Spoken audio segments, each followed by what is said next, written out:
Start చేయండి. ముందుగా నజరేయుడైన యేసుక్రీస్తు నామములో ఈ జూమ్ మీటింగ్ లో ఉన్న ప్రతి ఒక్కరికి అలాగే మరి ఇంతకు ముందు వాక్య భాగం కోసం ప్రార్థన చేసిన హబ్బే గారికి, మరి టీవీ గారికి, అలాగే ఏవు గారికి, అలాగే గ్రూప్ సభ్యులందరికీ ఈ జూమ్ మీటింగ్ లో ప్రతి ఒక్కరు కూడా యేసుక్రీస్తు నామములో అందరికీ ప్రత్యేకమైన వందనాలు తెలియజేస్తున్నాను.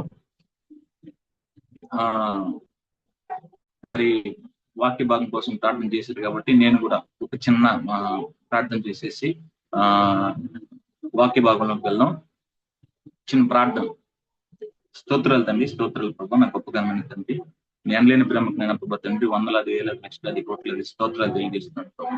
నేను నా గొప్ప ఘనమైన తండ్రి, ఈ రోజు నేను ప్రభా తండ్రి, సమయాన్ని ప్రభా తండ్రి, మీరు దయచేసిన రీతిని బట్టి ప్రభావ మీకు స్తోత్రాలు తెలియజేస్తున్నాను ప్రభా తండ్రి. వాక్య భాగంలో వెళ్తున్నది ప్రభా తండ్రి, మీ పరిశుద్ధాత్మ సహాయం నాయన ప్రభా తండ్రి మాకు దయచేయమని ప్రభా తండ్రి నేను ప్రార్థిస్తున్నాను తండ్రి. అలాగే నాయన ప్రభా తండ్రి విని వారికి నాయన ప్రభా తండ్రి చక్కని అవగాహన ప్రభా తండ్రి మీరు దయచేసి పరిశుద్ధాత్మ సహాయం మాకు దయచేయమని ప్రభా తండ్రి. అలాగే నాయన ప్రభా తండ్రి ముందు సమయాన్ని మీ చేతులకు అప్పచెప్తూ పవిత్రం తండ్రి యేసుక్రీస్తు నామములో ప్రార్థించి వేడుకుంటున్నాను తండ్రి. ఆమేన్. ఆమేన్.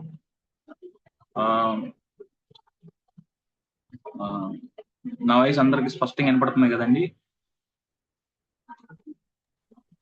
వినపడుతుంది, మీరు చెప్పండి ప్లీజ్. ఓకే అండి. పోయినసారి మనం కొన్ని విషయాల గురించి నేను పోయిన నెలలో మాట్లాడటం జరిగింది. పరిశుద్ధాత్మ దేవుడు మనకి తెలియజేయడం జరిగింది.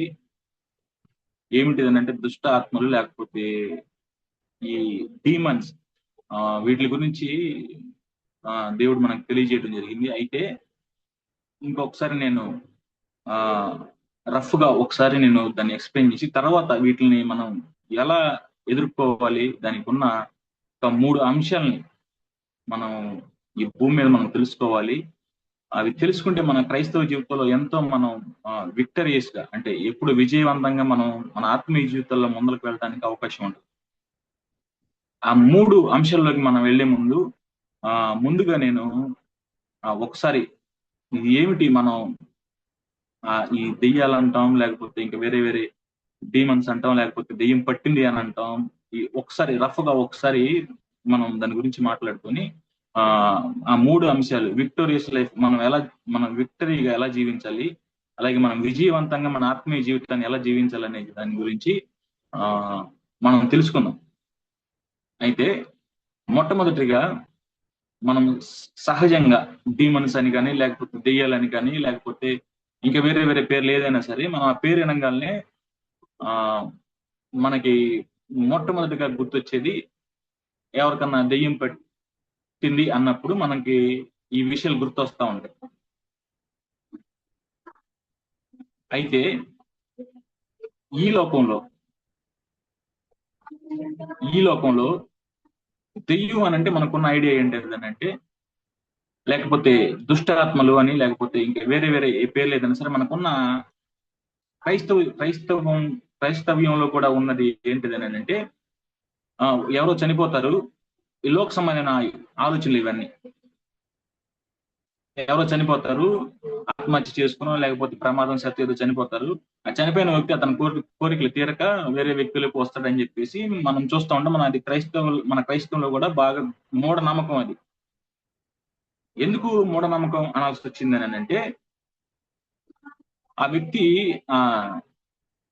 ఆ వ్యక్తిలో ఉన్న ఆత్మ ఏదైతే ఉందో అది చెప్తుంది ఏమనంటే, నేను పలానా వ్యక్తిని నేను పలానప్పుడు చనిపోయాను అని చెప్పేసి చెప్తుంది. అది చెప్తే మనం గుడ్డిగా నమ్మేస్తాం. మనమే కాదు, కొంతమంది పాస్టర్లు కూడా నమ్మేసి దాంతో మాట్లాడటం, దాంతో వాదన పెట్టుకోవటం జరుగుతూ, అలాగే విశ్వాసులు కూడా గుడ్డిగా నమ్మటం జరుగుతుంది. అయితే ప్రియమైన దేవుని బిడ్డలారా, మనం తెలుసుకోవాల్సింది ఏంటిదనంటే, ఇక్కడ చనిపోయిన ఏ వ్యక్తి కూడా భూమి మీద తిరగడానికి అవకాశం లేదు. ఎందుకనంటే మన పరిశుద్ధ గ్రంథం ఏమని చెప్తుందంటే, చనిపోతే ఒకటి నరకానికైనా వెళ్తాం, అంటే మన వాడుక భాష పాతాళంలోకైనా వెళ్తాం, లేకపోతే రెస్ట్ ప్లేస్ పరదేశీలో అయినా ఉంటామని చెప్పేసి మన పరిశుద్ధ గ్రంథం చెప్తుంది.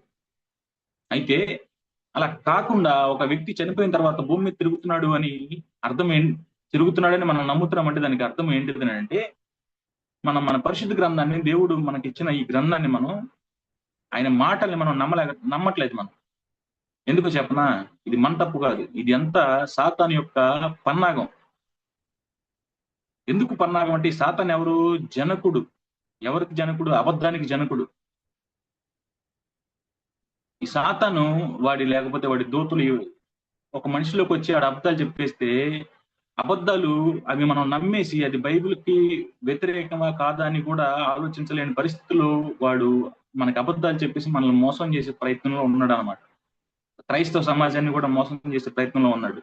ఎందుకు అని అంటే, ఏంటి వాడి ప్లాన్ ఏంటంటే, ఎక్కడా కూడా బైబిల్ని, దేవుడి మాటల్ని ప్రజలు విశ్వసించడానికి లేకుండా ఎంత వీలైతే అంత పని చేస్తాడు. అందులో ఒక భాగమే ఇది. ఏంటిది? నేను చనిపోయాను, ఇప్పుడు ఈ వ్యక్తులకు వచ్చాను, నా కోరికలు తీరలేదని చెప్పేసి వాడి దూతలే, లేకపోతే ఇవన్నీ కూడా ఏమని చెప్తారంటే మనుషులు నమ్మిస్తున్నారు. కానీ మన పరిశుద్ధ గ్రంథం ఏం చెప్తుంది? మనిషి చనిపోయిన తర్వాత మళ్ళీ బ్రతకడానికి లేదు ఈ భూమి మీద, మళ్ళీ తిరగడానికి లేదు ఈ భూమి మీద. ఎందుకు? ఉదాహరణ చూసుకుంటే, చనిపోయిన తర్వాత లాజరు ధనవంతుడు ఎక్కడెక్కడికి వెళ్ళిపోయారు? లాజరు ఉండాల్సిన స్థలానికి లాజరు వెళ్ళిపోయాడు, ధనవంతుడు ఉండాల్సిన స్థలానికి ధనవంతుడు వెళ్ళిపోయాడు. అంతేగాని భూమి మీద కొన్ని రోజులు బ్రతికి, కొన్ని రోజులు తిరిగి, కొన్ని కోరికలు తీర్చుకొని వాళ్ళ తర్వాత ఎప్పుడే వెళ్ళలేదు, చనిపోయిన వెంటనే. అంటే ఎక్కడా కూడా పరిశుద్ధ గ్రంథం ప్రకారం ఎక్కడా కూడా ఒక మనిషి భూమి మీద తిరగటానికి లేదు. మనం ఎట్టి పరిస్థితుల్లో కూడా మనకు ఒకటి పట్టింది, ఒకడు వచ్చాడు, ఎవరో చనిపోయాడు, ఒకడు వచ్చాడంటే ఎట్టి పరిస్థితుల్లో కూడా మనం నమ్మటానికి వీల్లేదు. దానికి అంటే మనం తెలుసుకోవడానికి, ఇంకా దీన్ని గుడ్డిగా తెలుసుకోవడానికి మనకి చక్కగా పరిశుద్ధ గ్రంథంలో మనం చూడటానికి అందరికి తెలిసిందే అయి ఉంటది. ఎఫ్ఎస్సీలకు రాసిన పత్రిక 6వ అధ్యాయం 12వ వచనం ఒకసారి నేను చదువుతాను చూడండి. ఎలా అనగా మనం పోరాడిన శరీరులతో కాదు గాని ప్రధానులతోనూ, అధికారులతోనూ, ప్రస్తుత అంధకార సంబంధులలో కొన్ని నాదులతోనూ, ఆకాశ మండలం ఉన్న దురాత్మల సమూహములతోనూ పోరాడుచున్నాము అని చెప్పేసి ఇక్కడ స్పష్టంగా రాసి ఉంది. అంటే మన ఎదుటిలో ఉన్నది మనిషి కాదు, మనం పోరాడుతున్నది మనిషితో కాదు. కొన్ని పేర్లు ఉన్నాయి ఇక్కడ. అంధకార సంబంధులకు, లోకనాథులతోనూ, ఆకాశ మండలమందున్న దురాత్మల సమూహములతోనూ పోరాడుతున్నామని చెప్పేసి అంటున్నాడు. అయితే ఈ దురాత్మలు ఏవి కూడా మనుషులాత్మలు కాదు, మనం జాగ్రత్తగా గమనించాలి. అయితే ఇప్పుడు మనం 2 విషయాలు మనం చూద్దాం. ఏంటి 2 విషయాలు అని అంటే, మొదటిది ఇప్పుడు మనం చూస్తాం, ఒక దెయ్యం పట్టిన వ్యక్తిని చూస్తాం.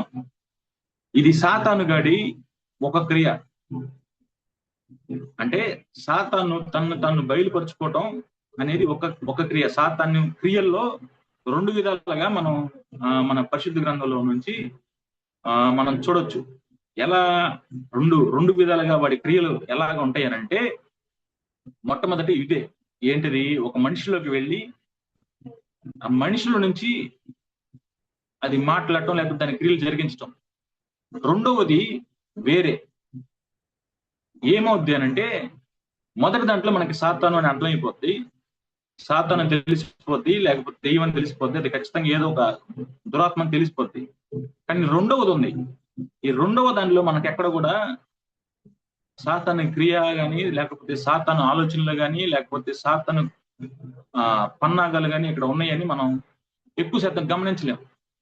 ఏంటిదనంటే, మొట్టమొదటిది ఏంటిదనంటే, పొసెస్డ్ బై డీమన్ అని మనం వింటాం. అంటే ఆత్మ ఒక మనిషిలోకి వచ్చి అతని ద్వారా మాట్లాడటం కానీ ఇలాంటిదని, దీన్ని పొసెస్డ్ బై డీమన్ అంటాం. రెండవది చెప్పాలనుకుంటున్నాను ఏంటిదంటే, అప్రెస్డ్ బై డీమన్ అంటే పీడింపబడటం. జాగ్రత్తగా గమనించండి, పీడింపబడటం. ఈ రెండింటికి చాలా తేడా ఉంది. ఈ రెండిట్లోనూ సాతాను మెయిన్ పాత్ర, అంటే ముఖ్య పాత్ర పోషిస్తుంది. కానీ ఈ రెండింటికి చాలా తేడా ఉంది, గమనించాలి. ఊరికి అంటే మీకు ఉదాహరణ కోసం నేను చదివించిన కానీ, మార్కు సువార్త 5వ అధ్యాయం 1 నుంచి 20వ వచనాలు చూస్తే, అక్కడ ఒక దెయ్యం పట్టిన సమూహం, అంటే ఒకళ్ళు కాదు, ఒక సమూహం ఒక మనిషిలో ఉండటం మనం చూస్తాం. యేసుక్రీస్తు ప్రభువారు అతని నుంచి విడిపించడం మనం చూస్తాం. అయితే ఇక్కడ 3 అంశాలు మనం చూడాలి. ఏంటిది అంటే, అతన్ని ఎవ్వరు కూడా ఆపడానికి వీలుండదని అక్కడ 20 వచనాల్లో మనం చూస్తాం. ఒక అంశం కూడా ఏంటిది, సంఖ్యలు వేస్తారు అతనికి, ఆ దెయ్యాలు పట్టిన అతనికి, కానీ ఎవరు ఆపలేరు అతన్ని, ఆ సంఖ్యలు తెంపేసుకుంటాడు. రెండవ అంశం మనం ఏం చూస్తామనంటే, అతనే గాయపరుచుకుంటాడంట. జాగ్రత్తగా గమనించండి. రెండవ అంశం, అతనే గాయపరుచుకుంటూ ఉంటాడంట.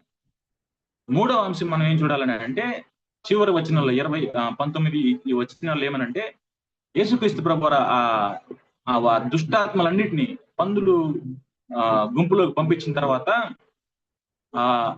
అక్కడ ఉన్న ప్రజలు అతన్ని చూసి ఆందోళన చెందుతారు, ఆశ్చర్యపోవడం జరుగుతుంది అన్నమాట. జాగ్రత్తగా గమనించండి. ఈ 3 విషయాలు జాగ్రత్తగా గమనించాలి మనం. ఇప్పుడు ఇదంతా ఒకటి, ఏది మొదటిది పొసెస్డ్ బై డీమన్, అంటే పట్టి ఉండటం లేకపోతే ఆవహించడం అంటారు కదా, ఇదంతా మనకు తెలిసిందే, ఇదంతా ఊరికి అర్థమైపోద్ది. కానీ రెండవది ఉంది, అప్రెస్డ్ బై డీమన్, పీడింపబడటం. అది మనకు తెలియదు, మనకి అంతగా గ్రహించలేము కొన్నిసార్లు. ఎప్పుడు మనం వాక్యంలో బలంగా లేకపోతే ఖచ్చితంగా మనం దాన్ని గ్రహించలేం. రెండవది, కానీ మీరు జాగ్రత్తగా గమనించాలి, ఈ రెండిట్లోనూ సాతాన క్రియలు ఉంటది. ఈ రెండిట్లోనూ ముఖ్య పాత్ర పోషించేది సాతానే. కానీ రెండవ దాంట్లో మనం గ్రహించలేం, సాతాన్ని గ్రహించలేం, వాడి క్రియల్ని మనం గ్రహించలేం. ఎందుకనంటే ఇక్కడ మనకు కనపడుతుంది, నేను పలానాని లేకపోతే దుష్టాత్మని చెప్పుకుంటది, అక్కడ చెప్పుకోదు. ఏంటి పరిస్థితి అని అంటే, మనం చక్కగా ఒక వచనం చూస్తే ఎఫ్ఎస్సీలకు రాసిన పత్రికలో 2వ అధ్యాయం 1-2 వచనాలు చూస్తే ఒకసారి మనకు అర్థం అవుతుంది. జాగ్రత్తగా గమనించండి. మీ అపరాధములను చేతను పాపముల చేతను మీరు చచ్చిన వారై ఉండగా ఆయన మిమ్మను క్రీస్తుతో కూడా బ్రతికించెను. 2వ వచనం, ఎఫెసీయులకు రాసిన పత్రిక 2వ అధ్యాయం 2వ వచనం, మీరు వాటిని చేయుచు వాయుమండల సంబంధమైన అధిపతిని అనగా అవేదులైన వారిని ఇప్పుడు ప్రేరేపించుచు శక్తికి అధిపతిని అనుసరించి ఈ ప్రపంచ ధర్మము చొప్పున మునుపు నడుచుకుంటిరి. జాగ్రత్తగా గమనించండి. ఇక్కడ ఏమని చెప్తున్నాడంటే, క్రీస్తులో మనం రక్షణ పొందక మునుపు మనం ఎవరిని అనుసరించి నడిచామంట? వాయుమండల సంబంధులైన అధిపతులతోనూ మనం అనుసరించి నడిచామంట. అంటే ఎవరు వీళ్ళందరూ? సాతాను. జాగ్రత్తగా గమనించండి. ఇప్పుడు రక్షణ పొందక మునుపు, ఇప్పుడు రక్షణ పొందక మునుపు అంటే ఒక ఎలా చెప్పాలంటే పాపం లేకపోతే పాపం చేసే వ్యక్తి అనుకొని మనం అనుకోవచ్చు. ఇప్పుడు మనం ఇందాక మార్కు సువార్తలో మనం చూసాం 5వ అధ్యాయం, దెయ్యం పట్టిన వ్యక్తి. 3 అంశాలు చెప్పాను మీకు. 3 అంశాలు ఏంటది? ఒకటి, అతన్ని ఎవరు కూడా ఆపలేరు, సంఖ్యలు తెచ్చుకుంటాడు, ఎక్కడో గుట్టల్లో కొండల్లో తిరుగుతూ ఉంటాడు. రెండవ అంశం ఏంటిదనంటే, అతనే గాయపరుచుకుంటా ఉంటాడు, అతనే రాళ్లతో కొట్టుకోవటం, అతనే గాయపరుచుకుంటా ఉంటాడు. మూడవ అంశం ఏంటిది? అతన్ని దెయ్యాలు పట్టిన వ్యక్తిని ఎప్పుడైతే ఆ దెయ్యాలు యేసుక్రీస్తు ప్రభువారు వాటి నుంచి విడిపిస్తాడో అప్పుడు జనాలు చూసి ఆశ్చర్యపోతున్నారు. ఇప్పుడు మనం ఒక అవిశ్వాసిని లేకపోతే పాపంలో జీవించే వ్యక్తిని ఒకసారి మనం గమనిస్తే, మీరు ఇక్కడున్న ఈ దెయ్యం పట్టిన వ్యక్తికి ఉన్న గుణాలు ఏవైతే ఉన్నాయో చక్కగా మనకి ఈ విశ్వాసంలో లేని వ్యక్తి లేకపోతే రక్షణలో లేని వ్యక్తి దగ్గర మనకు కనిపిస్తాయి. జాగ్రత్తగా వినండి. ఇక్కడ ఈ దెయ్యం పట్టిన వ్యక్తిలో ఉన్న గుణాలు ఏవైతే ఉన్నాయో, రక్షణ లేని వ్యక్తి అంటే విశ్వాసంలో లేని వ్యక్తి, పాపంలో బ్రతుకుతున్న వ్యక్తి దగ్గర మనకు ఖచ్చితంగా కనపడతాయి. ఏంటిదనంటే, మొట్టమొదటిది ఏమనుంది అక్కడ? అతను ఎవ్వరు కూడా ఆపలేరంట. సంఖ్యలతో బంధిస్తారు, ఆపలేరు. అలాగే మనం చూస్తూ ఉంటాం, పాపం చేసే వ్యక్తిని ఎవ్వరు కూడా ఆపలేరు.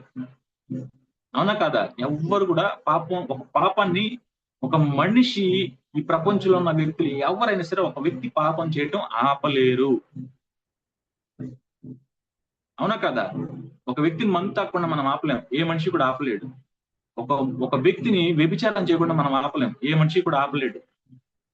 ఒకవేళ అతను శరీరంతో చేయకపోయినా ఆలోచనతో చేసేస్తాడు పాపం. అవునా కదా? మనం పిల్లలను చూస్తూ ఉంటాం, పిల్లలు సిగరెట్లు మందు తాగుతూ ఉంటారు, తల్లిదండ్రులు ఆపగలుగుతున్నారా? ఆపలేరు. లేకపోతే వ్యభిచారం చేసే వాళ్ళు ఉన్నారు, అక్రమ సంబంధాలు పెట్టుకుని వ్యభిచారాలు చేసే వాళ్ళు ఉన్నారు. వాళ్ళ భర్తలు కానీ లేకపోతే భార్యలు కానీ ఆ వ్యక్తుల్ని, వ్యభిచారం చేసే వ్యక్తుల్ని ఆపగలుగుతున్నారా? ఆపలేరు. ఇది మొదటి పాయింట్. ఎక్కడ సాతాన్, అదే దెయ్యం పట్టిన వ్యక్తులు ఉన్న మొదటి పాయింట్. అలాగే ఇక్కడ ఏది పీడింపబడుతున్న వారిలో ఇది మొదటి పాయింట్ అన్నమాట. కానీ గుణాలు చూసారా? రెండు ఒకటే. అక్కడ ఎవరు ఆపలేదు, ఇక్కడ ఎవరు ఆపలేరు. కాకపోతే అక్కడ దెయ్యం బయటకు కనపడుతుంది, ఇక్కడ కనపడదు. ఒక మనిషి చేస్తున్నట్టే ఉంటది. కాకపోతే మనం గమనించాల్సింది ఏంటిదనంటే, ఇది కూడా దెయ్యమే, ఇది కూడా వాయుమండల సంబంధమైన క్రియే, దాని పనే. కాకపోతే మనిషి చేత చేపిస్తుంది అన్నమాట. రెండో విషయం చూద్దాం. ఏంటిది? తనను తాను గాయపరుచుకుంటాడని చెప్పేసి ఇక్కడ ఉంటది. అయితే ఎలా గాయపరుచుకుంటాడు? అక్కడేమో శరీరాన్ని గాయపరుచుకుంటున్నాడు దెయ్యం పట్టిన వ్యక్తి. ఈ పాపం చేసే వ్యక్తి కూడా ఎలా గాయపరుచుకుంటాడు? మనందరికి తెలిసిందే. సిగరెట్ తాగే వ్యక్తి ఏం చేస్తున్నాడు? తను గాయపరుచుకుంటున్నాడు. అలాగే మందు తాగే వ్యక్తి ఏం చేస్తున్నాడు? తన శరీరాన్ని తను గాయపరుచుకుంటున్నాడు. అలాగే వ్యభిచారం చేసే వ్యక్తి ఏం చేస్తున్నాడు? తన శరీరాన్ని తను గాయపరుచుకుంటున్నాడు. అంతే, ఇంకెక్కడ ఏం లేదు మనం కొద్దిగా ఆలోచించడానికి. కాబట్టి మనం చూడాలి ఇక్కడ ఈ రెండు, ఏది దెయ్యంలో కనపడిన క్రియలు, ఒక సాధారణ రక్షణలోని మనుషుల్లో కనపడే క్రియలు, రెండు ఒకటే. కాకపోతే అక్కడ మన కళ్ళకు కనపడుతుంది. ఎక్కడ? దెయ్యం పట్టిన వ్యక్తి దగ్గర. దెయ్యం పట్టని వ్యక్తి దగ్గర, లోకంలో ఉన్న దగ్గర మనకు కనపడదు, ఒక మనిషి అనుకుంటాం మనం. కానీ దాని వెనకాల ఉంది ఎవరు? ఇక్కడ ఎఫ్ఎస్సీకి రాసిన పత్రిక 2వ అధ్యాయం 1-2 వచనాలు, అలాగే కింద వచనాలు కూడా చదివితే మనకు అర్థమైపోద్ది. అక్కడ కూడా ఉంది ఎవరంటే అదే సాతాను. కాకపోతే దాన్ని ఎలా చెప్పాలంటే దాని యాక్షన్ మార్చింది అంతే. దాని ప్లాన్ మార్చింది అంతే. అంతేగాని అది మనిషి చేస్తున్నాడు, మనిషి అని కూడా మనం అనుకోవడానికి లేదు. దెయ్యం ఎందుకు అంటే వాటిని అనుసరించి అంటే ఈ మనిషి బ్రతుకుతున్నాడంట. ఎవరైతే పాపంలో బ్రతుకుతున్నాడో, రక్షణ లేదు, ఆ వ్యక్తి బ్రతుకుతున్నాడు. అయితే ఇప్పుడు ఉదాహరణకి మనం అవ్వ ఆదాం దగ్గరికి మనం వెళ్తాం. మనకు అందరికి తెలిసిన విషయం. సాతాను ఎలా ఉంది అని మనం ఆలోచిస్తే, సాతానికి అంతా తెలుసు. జాగ్రత్తగా గమనించండి. అంటే మనుషుల్లో సాతాను ఈ దుష్టాత్మల క్రియలు ఎక్కువైపోతున్నాయని గమనించడానికి మీకు అంటే ఈజీగా అర్థమైపోయేలాగా ఒక ఎగ్జాంపుల్ చెప్తున్నాను చూడండి. ఏంటిది? సాతాను క్రియలు పూర్తిగా సాతాను చేత ప్రేరేపింపబడి, సాతాను చేత పట్టబడి, సాతాను చేత పీడింపబడి ఈ మనుషులు ఎలాగా ఉంటున్నారు అనేది చూద్దాం ఒకసారి. మనకి చక్కగా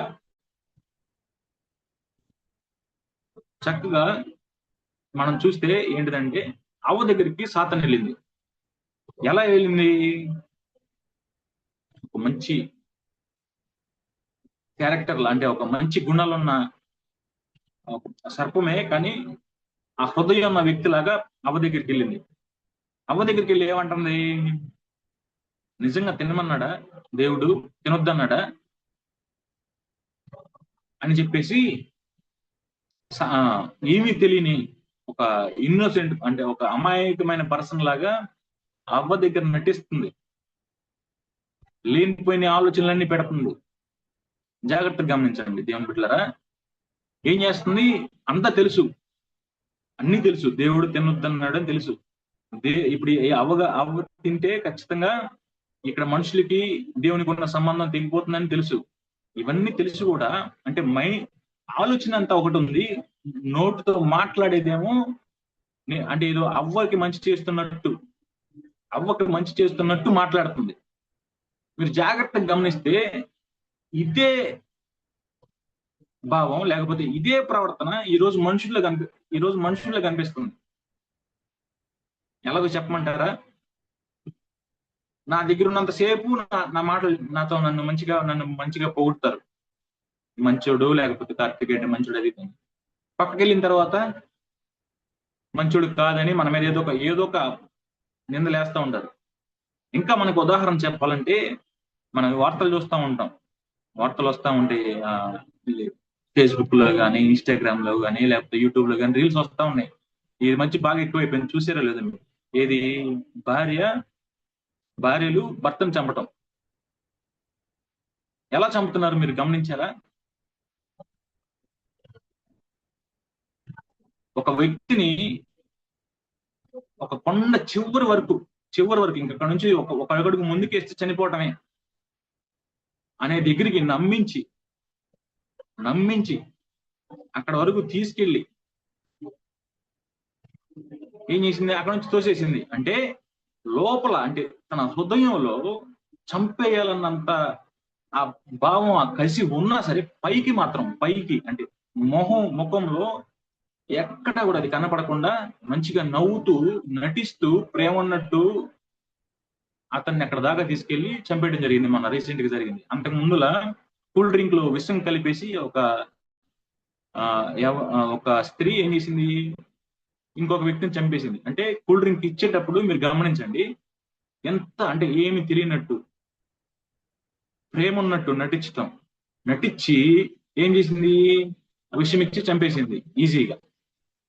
అయితే మీరు గమనించరు లేదు, సాతానికి ఉన్న ఆ గుణం ఏదైతే ఉందో ఇక్కడ మనుషుల్లో కనబడుతుంది. మనం జాగ్రత్తగా గమనిస్తే అక్కడ అవ దగ్గరికి వెళ్ళి ఎంత నటించింది, అలాగే ఈ రోజు మనుషుల్లో కూడా మీరు చూడండి ఎంత చక్కగా నటిస్తున్నారు. లోపల చంపేయాలన్న కోపం ఉంటది, కానీ బయటకేమో ఏమీ లేనట్టు అతను మంచి ఒక శ్రేయోభిలాషిలాగా మాట్లాడటం, పక్కనే ఉండి గోతులు తీయటం అంటారు కదా, ఇవన్నీ మనం చూస్తూ ఉంటాం. ఇవన్నీ మనం చూసి మనం కృంగిపోతూ ఉంటాం, ఎందుకు మనుషులు ఇలా చేస్తున్నారని. కానీ దేవుని బిడ్డలారా, మనం గమనించాల్సింది ఏంటంటే దాని వెనకాల ఉన్నది దెయ్యం, అపవిత్రాత్మలు, అంధకార శక్తులు, ఇవన్నీ ఉన్నాయి. ఇవన్నీ మనం గమనించుకోవాలి. ఇవన్నీ గమనించుకోవాలంటే మనకు దేవుని వాక్యం మనకు బాగా తెలిసి ఉండాలి. చూడండి, ఇద్దరు వ్యక్తులు మనం చూసాం. ఒక వ్యక్తి దెయ్యం పట్టిన వ్యక్తి, ఒక వ్యక్తి దెయ్యం పట్టకుండా రక్షణ లేకుండా మామూలు జీవితం, సాధారణ జీవితం జీవిస్తున్న వ్యక్తి. ఇక్కడ కనపడుతుంది, ఇక్కడ కనపడదు, కానీ ఎక్కడ కూడా ఉండేది అదే దుష్టాత్మ, అదే అపవిత్రాత్మ. మనం జాగ్రత్తగా గమనించాలి. కాకపోతే ఇక్కడ కనపడుతుంది, ఎక్కడ? దెయ్యం పట్టిన వ్యక్తిలో పొసెస్డ్ బై డీమన్ కనిపిస్తుంది, అప్రెస్డ్ బై డీమన్ పీడింపబడటం, ఇది కనపడదు. మనం ఆత్మీయ కోణంలో చూస్తే తప్ప ఇది మనకు కనపడదు. ఈ సాతాను ఆలోచనలు, సాతాను క్రియలు, దాని చేత పీడింపబడి దాని సాతాను పూర్తిగా వ్యక్తి మీద అధికారంతో ఉండి సాతాను క్రియలని అతనితో చేపిస్తుంది అన్నమాట. ప్రతి ఒక్క పాపం అతను చేపిస్తుంది. అయితే దేవుని బిడ్డలారా, మనం గమనించాల్సింది ఏంటంటే మూడవ అంశం చెప్పాం. ఏం అంశం? ఎక్కడ దెయ్యం పట్టిన దగ్గర యేసుక్రీస్తు ప్రభు వారు ఎక్కడైతే అతనిలో ఉన్న ఆత్మల్ని విడిపించి ఆ పందుల్లోకి పంపించినప్పుడు ఆ ఊరు ప్రజలు అతను చూసి ఆశ్చర్యపోతారు. ఏం చేస్తారంటే ఆశ్చర్యపోతారు. ఇది నిజంగా ఈ రోజు మనం చూస్తే ఈ ఆశ్చర్యానికి గురయ్యే సన్నివేశాలు ఈ రోజు కూడా జరుగుతున్నాయి. ఏంటిది ఆశ్చర్యానికి గురయ్యే సన్నివేశాలు అంటే ఎన్నో సాక్ష్యాలు మనం చూస్తున్నాం. ఎన్నో సాక్ష్యాలు ఏంటివి అని అంటే ఎన్నో సాక్ష్యాలు. ఉదాహరణకి నేను సాక్ష్యం నేను ఒక చిన్న చెప్తాను. ఏంటిదనంటే నేను ఒక దగ్గర వాక్యం చెప్పడానికి వెళ్ళినప్పుడు నాతో పాటు నా గ్రామంలో ఉన్న ఒక సేవకురాలు కూడా ఆ మీటింగ్ లో నాతో పాటు వాక్య పరిచయం చేయడానికి ఉన్నారనమాట. ఆమె వాక్యం చెప్తూ చెప్తూ ఏమని చెప్పిందంటే, నా గురించి మాట్లాడుతూ ఫలానా వ్యక్తిని ఒకప్పుడు ఎవరు కూడా ఆపలేకపోయారు అని చెప్పేసి అంది. ఆపలేకపోయారంటే మీరు ఎక్కడికి రావాలి? మళ్ళీ మార్కు సువార్త 1వ అధ్యాయం దెయ్యం పట్టిన వ్యక్తి దగ్గరికి రావాలి. నేను ఒకప్పుడు నన్ను ఎవరు అదుపు చేసేవాళ్ళు కాదు. ఖచ్చితంగా గొడవలు 2 అటెంప్ట్ మర్డర్ కేసులు ఉన్నాయి నా మీద ఒకప్పుడు, ఇప్పుడు కాదు. దేవుని కృప వల్ల, కేవలం దేవుని కృప వల్ల ఈ రోజు నేను మీ ముందులా మాట్లాడటం జరుగుతుంది. 2 వ్యక్తులను నరికాను. అంటే చూడండి, నా క్రూరత్వం ఎక్కడి నుంచి వచ్చింది? అది నా మానవతత్వం అది కాదు. కానీ నేను పూర్తిగా ఏదైతే సాతాను ఆధీనంలో ఉండటం వల్ల ఒకప్పుడు కూడా నన్ను ఎవరు కూడా ఆపలేకపోయారు అనమాట. కానీ ఇప్పుడు అంత రివర్స్ అనమాట. ఎందుకు? ఆశ్చర్యం. ఈ వ్యక్తి ఎలా మారాడు అంటే కేవలం దేవుని కృప వల్ల. ఇక్కడ ఆశ్చర్యం కలిగే పరిస్థితి మనకి ఏర్పడింది. నా ఒక్కడిగానే కాదు, మనం ఇంకా ఎన్నో సాక్ష్యాలు చూస్తాం. స్టూవర్ట్ పురం చూస్తూ ఉంటాం, దమ్ములు అంతా. కానీ వాళ్ళు ఎలా మారారు? ఆశ్చర్యం, జనాలకు ఆశ్చర్యం కలుగుతుంది. ఇక్కడ సేమ్ కూడా ఇక్కడ అంతే జరిగింది. ఎప్పుడైతే ఆ విడుదల మనకు వచ్చిందో, ఎప్పుడైతే ఆ సాతాను నుంచి మనం బయటకు వస్తాం, ఎప్పుడైతే దేవుడి కృప అక్కడ మనకు కనపడదు, అక్కడ ప్రజలకు ఆశ్చర్యం కలుగుతుంది. దేవుడి కార్యం దగ్గర ప్రజలకు ఆశ్చర్యం కలుగుతుంది. అలాగే మనం ఈ కార్యాలన్నీ చూస్తాం. అయితే ఇప్పుడు మనం చివరిగా గమనించాల్సింది ఏంటిది అని అంటే, ఎప్పుడు కూడా ఒక మనిషిని లేకపోతే వేరే విషయాలు బట్టి మనకు శత్రువులు ఉంటారు. వాళ్ళని కాదు, దాని వెనకాల ఉన్న శక్తి గురించి మనం ఆలోచించాలి. వాడి క్రియల గురించి మనం ఆలోచించాలి. అసలు మనకి ఇవన్నీ తెలియకపోతే మనం మనిషికి మనం శత్రువు అనుకుంటాం. అయితే ఇక్కడ ఏమంటది ఎఫ్ఎస్సీలకు రాసిన పత్రిక 6:12 వచనంలో, మనం పోరాడుతున్నది రక్త మాంసములతో కాదు అని ఉంటది. ఇది మనం బాగా గమనించాలి. రక్త మాంసములతో కాదు అంటే దాని వెనకాల ఉన్నది కూడా, అది కూడా ఒక దెయ్యమే. ఇంకొక మాట ఏంటిదనంటే, మనలో ఏ పాపమైనా సరే, జాగ్రత్తగా వినండి, మనలో ఏ పాపమైనా సరే ఉన్నది అనంటే మనం సాతాను సంబంధులం అయిన వారమై ఉంటాం. జాగ్రత్తగా వినండి. మనలో ఎటువంటి అబద్ధమైనా సరే, ఎటువంటి పాపమైనా సరే, ఈవెన్ రక్షణ పొందుకున్న తర్వాత అయినా సరే, మనలో ఎటువంటి పాపం ఏదైనా ఉంది అనంటే అది ఖచ్చితంగా సాతానుకి సంబంధించింది. మన జీవితంలో ఏదైనా ఉందంటే గుర్తుపెట్టుకోండి, అది కేవలం ఒక పాపమైన క్రియ కాదు. దానికి అర్థం ఏంటిదనంటే ఒక ఆత్మ. ఏంటిది? జాగ్రత్తగా గమనించండి. మనం అనుకుంటున్న దెయ్యం, మనం అనుకుంటున్న భూతం, మనం అనుకుంటున్న కొరివి దెయ్యం, లేకపోతే ఏదైతే అనుకుంటున్నామో అలాంటిది ఒకటి మనతో ఉందనేది మనం ఆలోచించుకోవాలి. ఏం ఆలోచించుకోవాలి?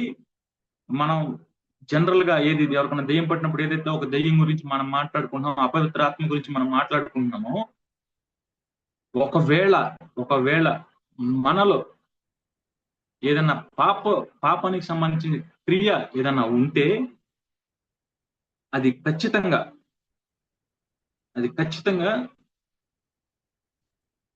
దానికి అర్థం ఏంటిదనంటే ఒక ఆత్మ, ఒక దుష్టాత్మ, లేకపోతే ఒక అపవిత్రాత్మ మనలో ఉంది అనేది మనం గమనించాలి. నాకు ఒక్క వచనం నేను ఒకసారి చదివించి నేను దీని గురించి మాట్లాడతాను.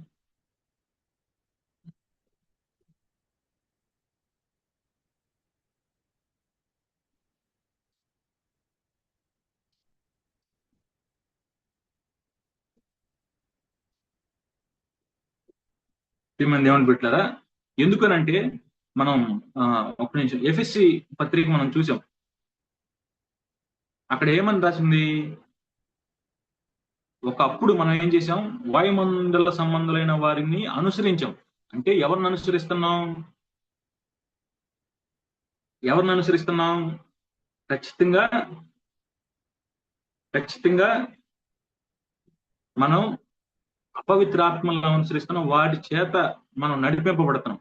అంటే ఈరోజు రక్షింపబడిన, మళ్ళీ మా అబద్ధం చెప్తున్నామంటే, రక్షింపబడిన మళ్ళీ మనం వ్యసనాలకు లోనై ఉన్నామంటే, రక్షింపబడిన మళ్ళీ మనం పాపంలో బ్రతుకుతున్నాం అంటే దానికి అర్థం ఏంటిదనంటే, మనకి యేసుక్రీస్తు ప్రభు వారికి ఎటువంటి సంబంధం లేదు, మనం ఖచ్చితంగా సాతాను సంబంధమే అనేది మనం చూసుకోవచ్చు. అయితే నేను ఒక్క వచనం కోసం నేను వెతుకుతున్నాను, దానికోసం తర్వాత చెప్తాను. అయితే ఇప్పుడు వీటన్నిటి గురించి ఒక అంటే షార్ట్ కట్ లో మనకి ముగించడానికి, ఈ సాతాను క్రియలు, ఈ క్రియలన్నిటినీ మనం ఎలా ఓవర్కమ్ చేయాలి, విక్టోరియస్ లైఫ్ అంటే విజయవంతమైన జీవితం మనం ఎలా బ్రతకాలి, వీటి మీద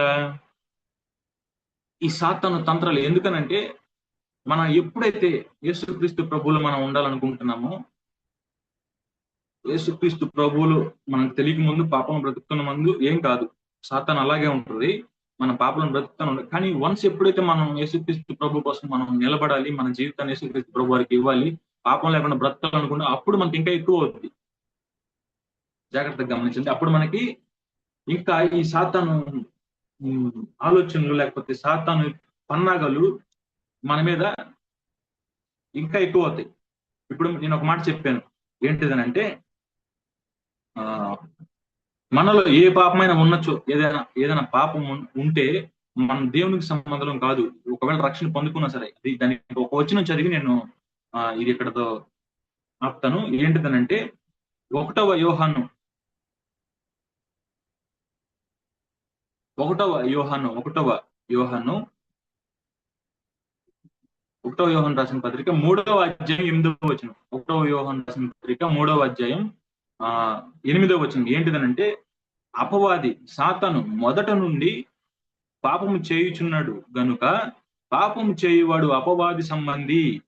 అపవాది సాతాను యొక్క క్రియలను లయపరచుటకే దేవుని కుమారుడు ప్రత్యక్షమాయన అని ఉంటుంది. చూడండి ఒకసారి, ఏంటిదంట, అపవాది సాతాను మొదటి నుంచి పాపము చేయుచున్నాడు గనుక పాపము చేయువాడు అపవాది సంబంధం అంట. మీరు గమనించారా? పాపము చేయువాడు అపవాది సంబంధం అంట. అంటే ఇప్పుడు మనం ఎన్ని సంవత్సరాలు రక్షణ పొందుకుని 20 సంవత్సరాలు అయింది, 10 సంవత్సరాలు అయిందని మనం చెప్పుకున్నా సరే, మనలో పాపం ఉంటే అప్పుడు మనం ఎవరికి సంబంధం అవుతున్నాం? అపవాదికి తప్ప దేవునికి సంబంధంగా మనం నిలబడలేం. ఎందుకనంటే వెలుగుకి చీకటికి పొంత ఎక్కడుంది? బయలుకి అలాగే అతి పరిశుద్ధమైన దేవుడికి సంబంధం ఎక్కడ? కాబట్టి మనలో ఎట్టి పరిస్థితుల్లో కూడా ఎటువంటి సాతాను క్రియ కూడా, ఎటువంటి పాపపు క్రియ కూడా మనలో ఉండడానికి లేదు. ఒకవేళ ఉందంటే ఒక దెయ్యం అంత ఉందని మనం గ్రహించాలి. తర్వాత మీరు మనం ఎప్పుడన్నా అబద్ధం చెప్తున్నట్టే జాగ్రత్తగా గమనించండి. That is the spirit of లై, అబద్ధపు యొక్క ఆత్మ. మనకి తర్వాత ఎవరన్నా మనం ఇక్కడ ఈ గ్రూప్ లో ఉన్న వాళ్ళ గురించి మాట్లాడుతున్నాం. ఎప్పుడన్నా మనం అబద్ధం చెప్తున్నామంటే దాన్ని జ్ఞాపకం చేసుకోండి. ద స్పిరిట్ ఆఫ్ లై ఈజ్ అప్రెస్డ్ us. అంటే ఏదైతే అబద్ధపు యొక్క ఆత్మ ఏదైతే ఉందో అది మనల్ని పీడిస్తుంది అని అర్థం. ఒకవేళ మనం ఇక్కడ సిగరెట్ తాగే వాళ్ళు ఎవరైనా ఉంటే, ద స్పిరిట్ ఆఫ్ డెత్ అంటే మరణం యొక్క ఆత్మ. ఒకవేళ డబ్బు కోసం మనం పన్నాగాలు పొందుతూ, దేవునికి వ్యతిరేకంగా మనం నడుస్తూ, అబద్ధాలు చెప్తూ, కుతంత్రాలు చేస్తూ, ఒకవేళ డబ్బు కోసం మనం ఏదైనా బ్రతుకుతున్నామంటే the spirit of money is oppressing us. అంటే ధనం యొక్క ఆత్మ ఏదైతే ఉందో అది మనల్ని పట్టి పీడిస్తుంది అనమాట.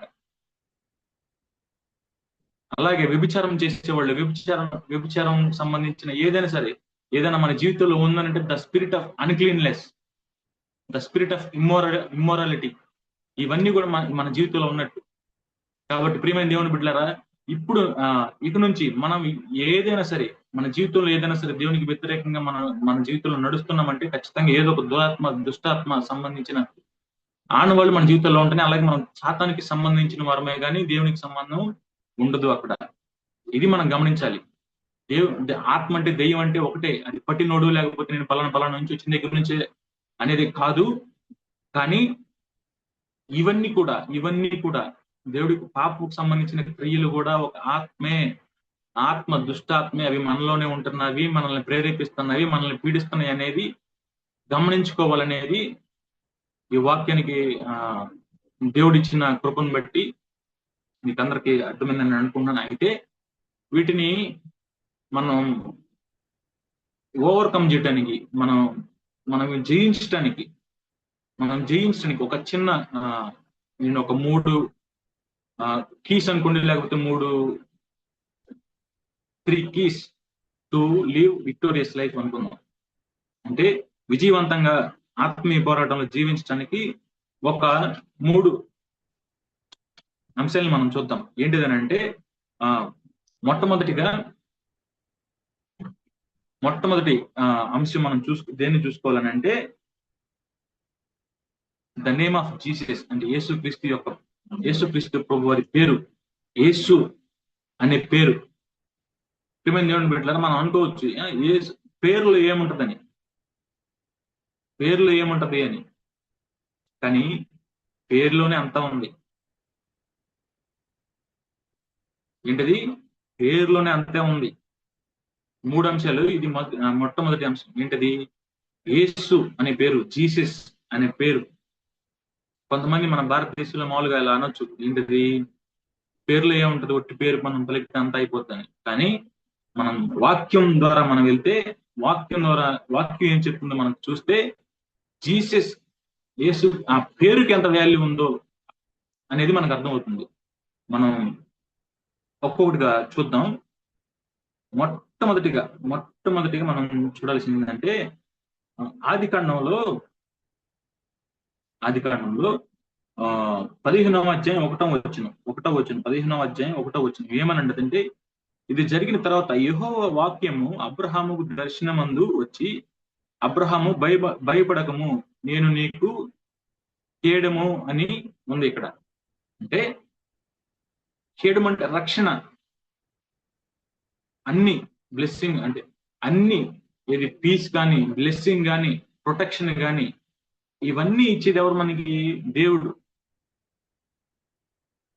ఇక్కడ దేవుడు నిన్ను పలానా ఇస్తున్నాను, నీకు ఆశీర్వాదం ఇస్తున్నాను చెప్పట్లా. నేనే నీకు తోడే ఉంటాను, నేనే నీకు కేడమని రాసింది. మనం జాగ్రత్తగా గమనించాలి. అంటే ఆయనే స్వయాన ఆయనే ఈయనకి రక్షణగా ఉన్నాడు. రక్షణ, శాల్వేషన్. పేరు ఏదైతే ఉందో, ఆ పేరు ఏదైతే ఉందో అది మనల్ని రక్షిస్తుంది, అది మనల్ని విడిపిస్తుంది, అలాగే మనల్ని అది డిఫెండ్ చేస్తుంది. దేవుడు మనకు తోడై ఉన్నాడు. అంటే కేవలం మనం ఆశీర్వాదం అంటే ఏమనుకుంటామంటే, ఏదో ఒక పర్టికులర్ ఒక అంశాన్ని చూసుకొని మనం ఆశీర్వాదం అనుకుంటాం. కాదు, దేవుడే మనతో ఉంటున్నానని చెప్తున్నాడు. అంటే వేరే అంశాలు కాదు, కానీ ఇవన్నీ కూడా ఒక దాంట్లోనే మిళితమై ఉందని చెప్పడానికి నేను ఈ వచనం తీసుకోవడానికి జరిగింది. అయితే తర్వాత వచనం ఒకసారి చూద్దాం. అపోస్తుల కార్యాలు 4వ అధ్యాయం 12వ వచనం. సమయం లేదని నేను మొదటి నుంచి కొంచెం స్పీడ్ గా చెప్పడం జరుగుతుంది. దయచేసి అర్థం చేసుకోవాలని కోరుకుంటున్నాను. అపోస్తుల కార్యాల గ్రంథం 4వ అధ్యాయం 12వ వచనం. 4వ అధ్యాయం 12వ వచనం జాగ్రత్తగా గమనించండి. పేరు యేసుక్రీస్తు ప్రభువారు, జీసస్ అనే పేరు గురించి మనం మాట్లాడుతున్నాం. మరి ఎవని వలన రక్షణ కలుగును? ఈ నామమున మనము రక్షణ పొందవలెను గాని ఆకాశము క్రింద మనుష్యులలో ఇవ్వబడిన మరి ఏ నామమున రక్షణ పొందలేము అనెను. జాగ్రత్తగా గమనించండి. ఏంటంటే మనకు రక్షణ ఎలా కలుగుతుందంట? ఎలా కలుగుతుంది రక్షణ? ఇక్కడ ఈ భూమి మీద ఏ పేరు వల్ల కూడా రక్షణ అనేది లేదు. కేవలం the name of Jesus is the only salvation. పేరుకున్న ఎలా చెప్పాలి, విలువ, ఆ విలువ మనం కట్టలేనిది అనమాట. ఈ నామమునే మనము రక్షణ పొందవలెను గాని ఆకాశం క్రింద మనుషుల్లో ఇవ్వబడిన మరి ఏ నామమున పొందలేము అని. చూడండి, యేసుక్రీస్తు ప్రభు వారికి ఉన్న పేరుకున్న పవర్ చూడండి. ఎందుకు పేరంటే దేవుడే. ఇది ఈ పేరంటే ఊరికే వేరే వేరే వేరే పేర్లు కాదు, దేవుడికే స్వయాన దేవునికి ఉన్న పేరు అది. ఆ పేరుకి ఇంక ప్రపంచంలో ఏ పేరు కూడా ఆ పేరు కింద దుగుదుడిపే. ఆ పేరుకున్న గొప్పతనం అది. అయితే ఇంకొక వచనం చూద్దాం. అంటే ఎందుకు ఈ పదం మనం యేసుక్రీస్తు ప్రభు వారు లేకపోతే జీసస్ అనే నేము ఆ మన మనం ఒక ఆయుధంగా మనం ఎందుకు వాడుకోవాలని అంటే పేర్కొన్న శక్తిని మీకు చూపించడానికి నేను ప్రయత్నిస్తున్నాను. ఆ ఇంకొక వచనం మనం చూద్దాం. రోమిలకు రాసిన పత్రిక 3వ అధ్యాయం 13వ వచనం. 3వ అధ్యాయం 13వ వచనం త్వరగా. సారీ, 10వ అధ్యాయం, రోమిలకు రాసిన పత్రిక 10వ అధ్యాయం 13.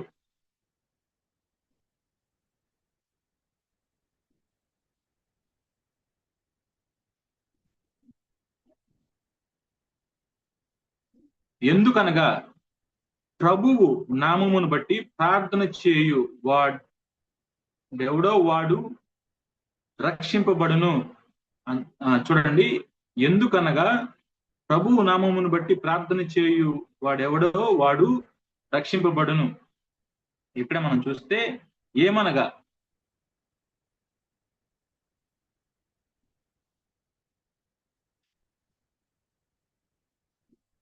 చూసారా ఇక్కడ ఏమని రాసింది? 13వ వచనం, రోమిలకు రాసిన పత్రిక 10వ అధ్యాయం 13 వచనం. ఎందుకనగా ప్రభు నామమును బట్టి ప్రార్థన చేయు వాడెవడో వాడు రక్షింపబడును అని రాసింది ఇక్కడ స్పష్టంగా. చూడండి, అంటే మనం ప్రార్థన చేసేటప్పుడు, మనం సాతాను ఎదిరించేటప్పుడు, లేకపోతే మన ఆత్మీయ జీవితంలో మనం సాతాను పోరాటంలో మనం ఉన్నామని మనకు తెలిసినప్పుడు మనం ఏం ఉపయోగించాలి? యేసుక్రీస్తు నేమ్, జీసస్ అనే నేమును మనం వాడాలి. ఆయన నామములు మనం ఖండించగలగాలి. ఆయన నామములు మనం ప్రొక్లెయిమ్ చేయాలన్నమాట. యేసు నామంలో ప్రతి ఒక్క సాతాను సంఖ్యలు బద్దలైపోవాలంటే కాకపోతే ఒక చిన్న మనకి ఇదేంటిదంటే ఆ పదం వాడినప్పుడు మనం విశ్వాసంతో మనం వాడాలి. జాగ్రత్తగా గమనించండి, విశ్వాసంతో మనం వాడాలి. మనం మామూలుగా గమనిస్తూ ఉంటాం, విశ్వాసం ఉందా అంటే ఉందంటాం, కానీ ఉండదు. ఎక్కువ శాతం ఊరికే మనం వాడేస్తూ ఉంటాం, కానీ ఆ విశ్వాసం ఉండదు. ఆ విశ్వాసం ఎందుకు? మనకు రెండవ అంశంలోకి వెళ్ళినప్పుడు మనకు అర్థమవుద్ది. అయితే ఇక చివరిగా ఇంకొక వచనం చదివిస్తాను. ఒక వచనం చదివి నేను ముగిచ్చేస్తాను. ఫిలిప్పీలకు రాసిన పత్రిక 2వ అధ్యాయం 9-11. 2వ అధ్యాయం 9-11. అందుచేత పరలోకమందున్న వారిలో గాని, భూమి మీదున్న వారిలో గాని, భూమి క్రిందున్న వారిలో గాని ప్రతి వాని మోకాలును యేసు నామమున వంగునట్లు. జాగ్రత్తగా వినండి, ఆ పవర్ ఎలా ఉంటుంది చూడండి. భూమి కింద ఉన్న వారిలో గాని ప్రతి వాని మోకాలు యేసు నామములో వంగునట్లు, ప్రతి వాని నాలుకయు తండ్రి అయిన దేవుని మహిమార్థమై యేసుక్రీస్తు ప్రభు అని ఒప్పుకొన్నట్లు దేవుడు ఆయన్ను అధికముగా హెచ్చించి ప్రతి నామమునకు పైనామమున ఆయనకు అనుగ్రహించెను అని చూడండి.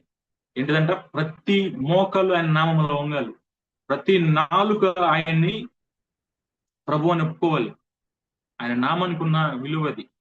అయితే మనం ఎప్పుడు ఎక్కడ ఆయన నామాన్ని, ఆ యేసుక్రీస్తు ప్రభుని, జీసస్ అనే పదాన్ని వాడాలో మనం తెలుసుకొని మన విశ్వాసంతో పదం వాడితే ఖచ్చితంగా మనం విక్టోరియస్ లైఫ్, విజయవంతంగా మన క్రైస్తవ జీవితంలో మనం విజయవంతంగా మనం ముందుకు వెళ్ళడానికి అవకాశాలు ఉన్నాయి. అవకాశం కాదు, 100కు 100% మనం వెళ్ళగలం. అయితే చూసాం, మొదటిది ద నేమ్ ఆఫ్ జీసస్. రెండవ అంశం మనం చూద్దాం. రెండవ అంశం దేవుని యొక్క వాక్యం. ఏంటది? రెండవ అంశం ఏంటిదనంటే దేవుని యొక్క వాక్యం. వాక్యం దేవుని బిడ్డలారా, మీరు ఈరోజు అంటే మనం చూస్తే విశ్వాసుల ఆలోచన విధంగానే, లేకపోతే వారి ఆత్మీయ జీవితాల్లో కానీ మనం చూస్తే ఏమవుతుందంటే వాక్యం చదవటం లేదు. ఏంటది? వాక్యం చదవటం, రోజువారీ జీవితంలో వారి ఆత్మీయ ఆహారాన్ని తినటం లేదు. మరి ఏం చేస్తారయ్యా అంటే ఆదివారం చర్చికి వెళ్తారు.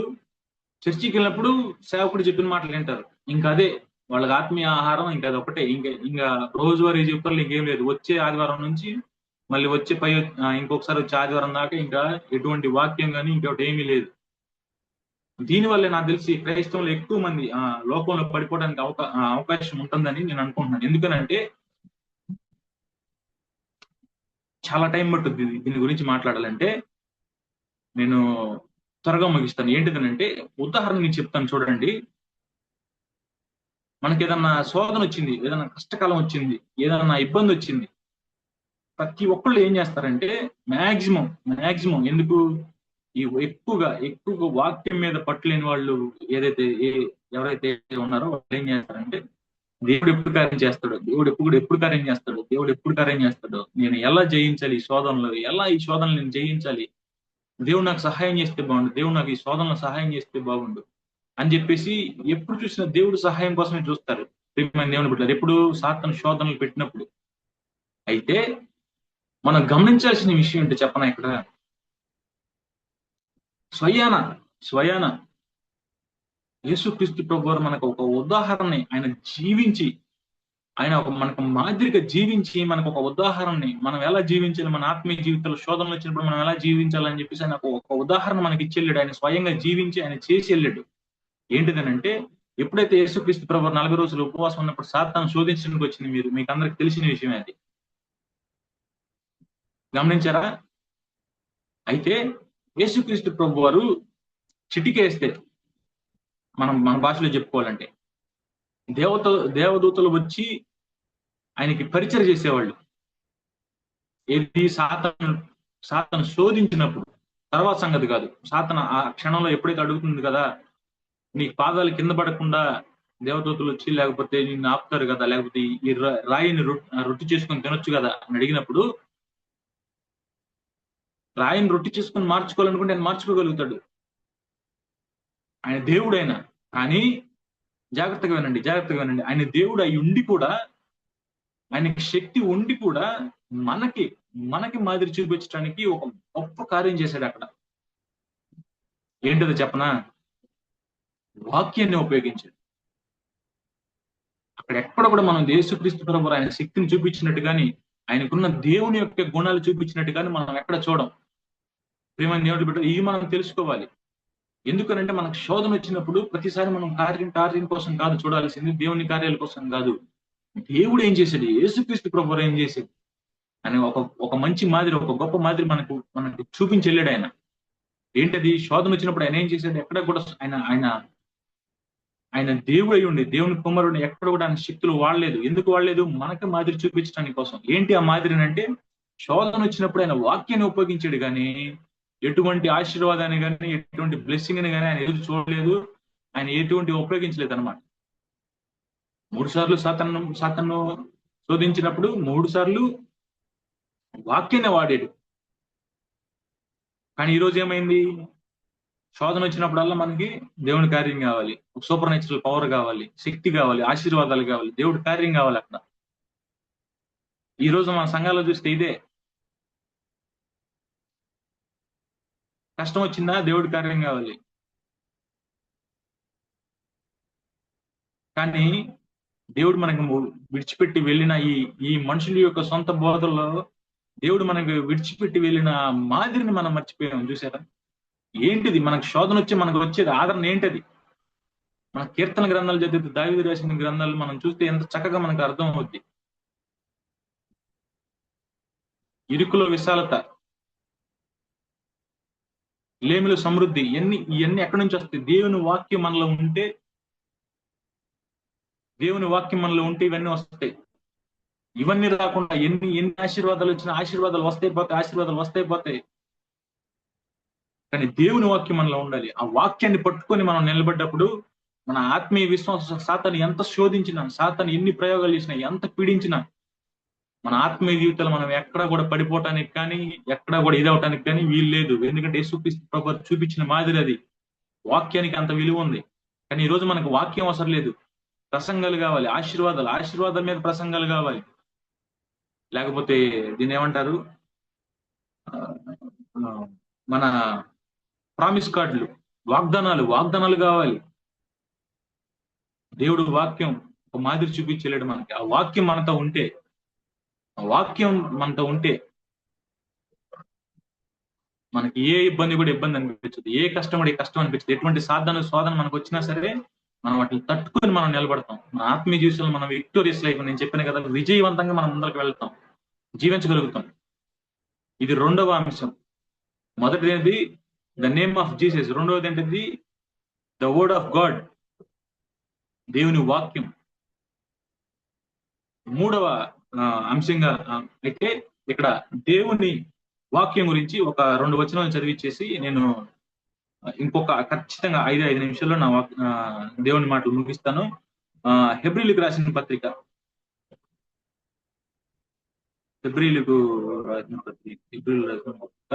4వ అధ్యాయం 12వ వచనం. ఎందుకనగా దేవుని వాక్యము సజీవమై బలము గలదై రెండంచుల ఎటువంటి ఖడ్గము కంటెను వాడిగా ఉండి ప్రాణాత్మలను, కీళ్లను, మూలుగును విభజించినంత మట్టుకు దూరుచు హృదయం యొక్క తలంపులను, ఆలోచనలను శోధించుచున్నది అని ఉంది. చూడండి, ఇక్కడ మనం జాగ్రత్తగా గమనించాలి. ఏమనంటే, ఎందుకనగా దేవుని వాక్యము రెండంచెల ఖడ్గం వల్లే ఏమవుతుంది, ప్రాణాత్మలను, కీళ్లను, మూలుగులను విభజించున్నంత మట్టుకు దూరుచు హృదయం యొక్క తలంపులను, ఆలోచనలను శోధించుచున్నదని అన్నాడు. చూడండి, ఇక్కడ మనం మీకు ఎలా చెప్పాలనంటే, హృదయం యొక్క తలంపుల గురించి ఇక్కడ చెప్పడం జరుగుతుంది. శోధిస్తూ ఉంటదంట వాక్యం. ఏంటిది?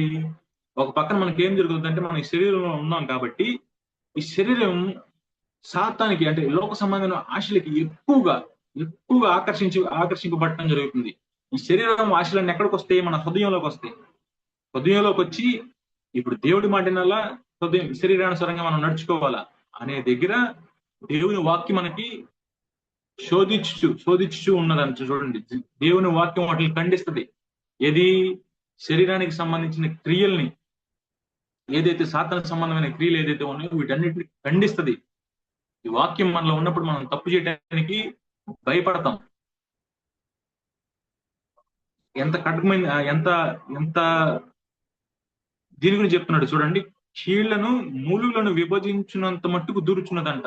అంటే మన హృదయ అంతరంగాల్లో ఉన్న ప్రతి ఒక్క చిన్న సాతాను ఆలోచన కూడా, సాతాను క్రియని కూడా దేవుని వాక్యం శోధించుతూ ఉంటుంది. ఇట్లాంటి వాక్యాన్ని మనం వదిలిపెడతాం ప్రియమైన దేవుని బిడ్డలారా. కాబట్టి మనకు వాక్యం అనేది మనకు ఎంతో అవసరం. అయితే ఈ రోజుల్లో క్రైస్తవం ఎలా అయిపోయిందంటే, ఇంకొక చిన్న అంశం దీని గురించి, వాక్యం గురించి. దేవుని వాక్యం మీద ధ్యాస ఉండదు వాళ్ళకి. ఎప్పుడు కూడా వాళ్ళు ఏమైతే ఫీల్ అవుతున్నారో అదే కావాలి. ఏంటది? వాళ్ళు ఏ వింటున్నారో, వాళ్ళ కళ్ళతో ఏదైతే చూస్తున్నారో, లేకపోతే వాళ్ళు ఏదో విన్నది, లేకపోతే వాళ్ళు ఏదో ఊహించుకున్నది, ఎమోషనల్ గా ఎక్కువగా వీటి మీద మన క్రైస్తవ్యం డిపెండ్ అయ్యి ముందరకు వెళ్ళిపోతుంది. కానీ వాక్యం మీద డిపెండ్ అయ్యే అవకాశం కనపట్ల. కానీ మనం ఎప్పుడైతే వాక్యం మీద మనం డిపెండ్ అవుతామో, నా ఆత్మీయ విశ్వాసంలో, ఆత్మీయ జీవితంలో మనం విజయవంతంగా ముందుకెళ్ళడం అనేది జరుగుతుంది. రెండవ వచనం, ఇంకొక వచనం చదివిస్తాను. మొదటి కొరింథీయులకు రాసిన పత్రిక 2:14.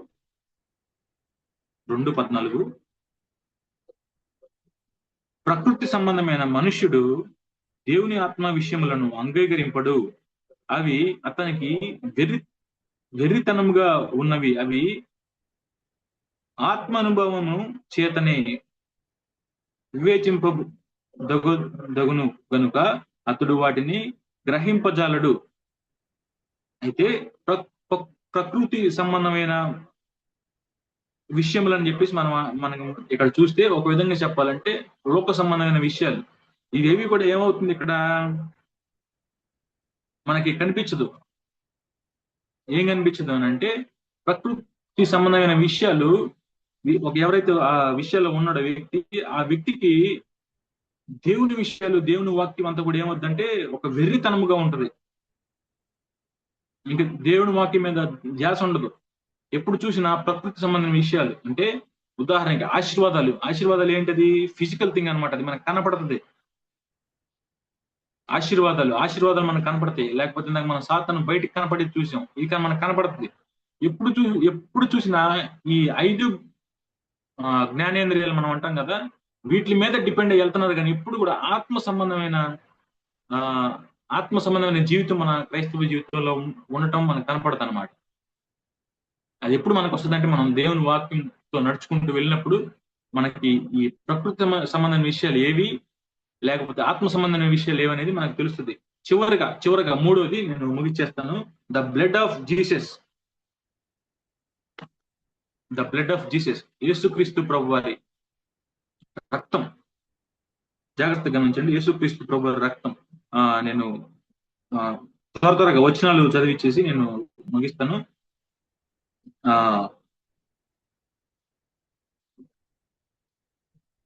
ప్రకటన గ్రంథం 12వ అధ్యాయం 11వ వచనం. 12వ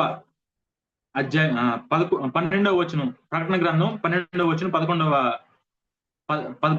అధ్యాయం 11వ వచనం. వారు గొర్రెపిల్ల రక్తమును బట్టి తామిచ్చిన సాక్ష్యమును బట్టి వారిని జయించి ఉన్నారు, కానీ మరణము వరకు తమ ప్రాణములను ప్రేమించిన వారు కారు. ఇక్కడ మనం చూస్తే ఏమనుందంటే వారు గొర్రెపిల్ల రక్తమును బట్టి తామిచ్చిన సాక్ష్యము బట్టి జయించున్నారంట. అలాగే మన ఈ క్రైస్తవ జీవితంలో, మన ఆత్మీయ జీవితంలో మనం జయించగలగాలి. విక్టోరియస్ లైఫ్ అని మనం మాట్లాడేందాక మనం జయించాలంటే the blood of Jesus Christ అనేది మనకి ఎంత అవసరం. అది మన మీద, గొర్రెపిల్ల రక్తం అనేది మన మీద లేకపోతే ఖచ్చితంగా మనం ఈ లోకాన్ని జయించి మనం బ్రతకలేం. ఈ సాతాను శక్తుల్ని మనం జయించి మనం బ్రతకలేం. ఖచ్చితంగా ఈ గొర్రెపిల్ల రక్తం మనకు కావాలి.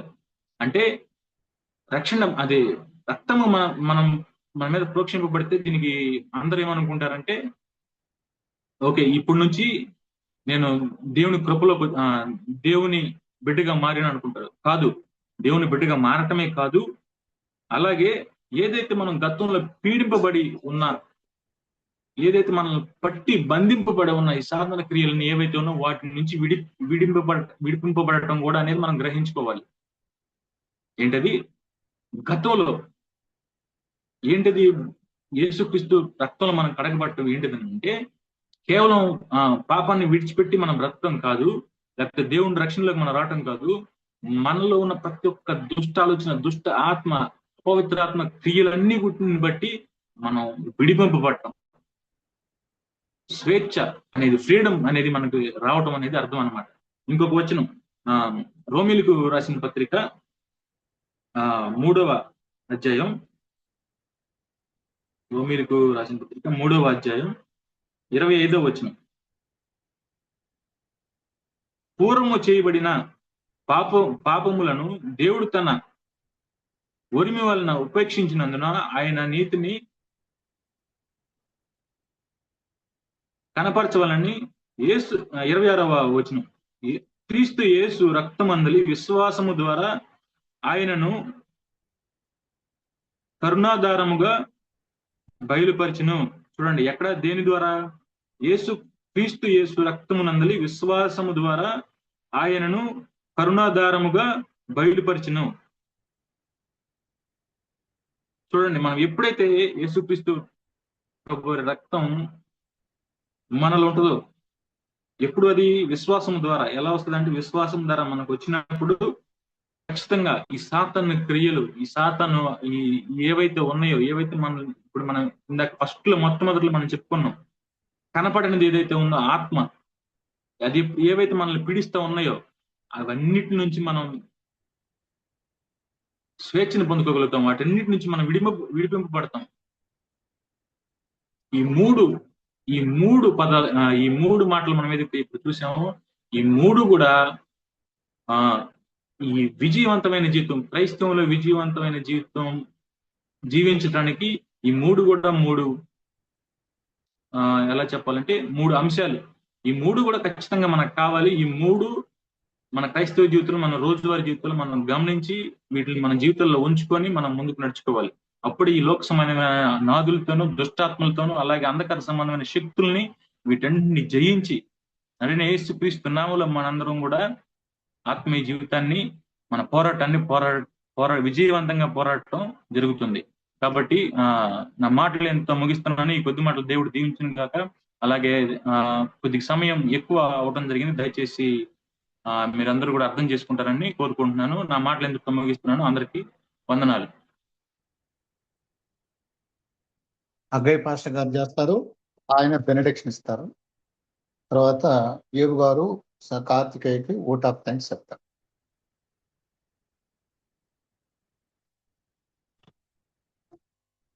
అగ్గయ్య గారు ఉన్నారా? ఒక 2 నిమిషాలు చేసి బెనడిక్షన్ ఇస్తాడు. ఓకే, ప్రైజ్ లార్డ్ అండి. Praise lord, thank you. చక్కని సందేశం మనం విని ఉన్నాం. అపవాది యొక్క కార్యాలు, అపవాదిని మనం ఎలా జయించాలని మరి దైవజనులు కార్తికేయ గారి ద్వారా చక్కని వాక్యం ప్రార్థన చేసుకున్నాం. కృపగల మా తండ్రి, మరొకసారి మీకు వందనాలు, స్తుతులు, స్తోత్రములు చెల్లిస్తున్నాం. ప్రభా తండ్రి, ఈ దాసులు ప్రభా మా ప్రియులు పాస్టర్ కార్తికేయ గారి ద్వారా తండ్రి మరి చక్కని వర్తమానం మాకు అందించారు. మీకు స్తోత్రాలు, వందనాలు చెల్లిస్తున్నాం. మీ లోకంలో ఉపాధి యొక్క కార్యముల గురించి ప్రభా మరి వాటిని మేము ఎలా జయిస్తూ మరి విజయవంతమైనటువంటి క్రైస్తవులుగా ప్రభా ఈ లోకంలో మేము జయించేవారిగా ఉండాలో తండ్రి మీరు తెలియజేస్తున్నారు. మీకు స్తోత్రం చెల్లిస్తున్నాం. మీ దాసుని ఇంకా అభిషేకించండి, దీవించండి, జ్ఞానం అనుగ్రహించండి. మీ సేవలో ఇంకా వాడుకొని మనం ప్రార్థిస్తున్నాం తండ్రి. మీకు స్తోత్రాలు, వందనాలు. రండి మరొకసారి సవాసంలో ఉన్న ప్రతి ఒక్కరిని బట్టి మీకు వందనాలు చెల్లిస్తున్నాం తండ్రి. ప్రతి ఒక్కరిని దీవించని ఆశ్రయించి మళ్ళీ ఎవరైనా అనారోగ్యంగా ఉన్న వారిని ప్రభా స్వస్థపరచమని ప్రార్థిస్తున్నాం ప్రభా తండ్రి. మరి జమ్ము ప్రభా మరి నడిపిస్తున్న దాసులు వెంకట్రావు గారిని ఆశీర్వదించండి. డాక్టర్ యోగు గారిని, కుటుంబాన్ని అందరినీ తండ్రి మీ దయలాస్తులను సమర్పిస్తున్నాం. దీవించండి, ఆశ్రయించండి. ఈ రాత్రి అంతా నీ కృపా కాపుదలు మాకు తోడుగా ఉంచండి. మీ చిత్తమైతే మరొకసారి మేము కలుసుకుంటూ సహాయం దయచేయమని ఈ నామానికి వందనాలు చెల్లిస్తూ మా రక్షకుడైన యేసు నామములో ప్రార్థించి వేడుకొంచున్నాం తండ్రి. ఆమేన్.